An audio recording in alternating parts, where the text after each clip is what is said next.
एक मोठी बातमी आपल्या समोर येते. अशोक खरात प्रकरणात उज्ज्वल निकमांची एंट्री, विशेष सरकारी वकील म्हणून नियुक्ती.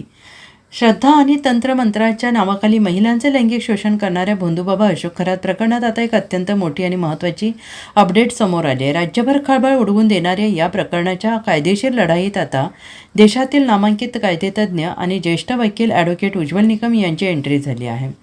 या हाय प्रोफाईल खटल्यात सरकारची बाजू मांडण्यासाठी राज्य शासनाने उज्ज्वल निकम यांची विशेष सरकारी वकील म्हणून अधिकृत नियुक्ती केलेली आहे.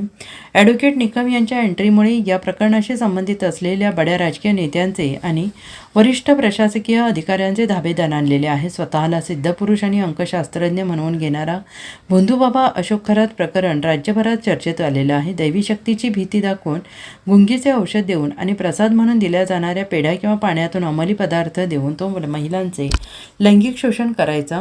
या प्रकरणी पीडित महिलांच्या तक्रारीनंतर नाशिक पोलिसांनी खरातला अटक केली असून या गुन्ह्याचे गांभीर्य ओळखून त्याचा तपास विशेष पोलीस पथकाकडे सोपवण्यात आला आहे.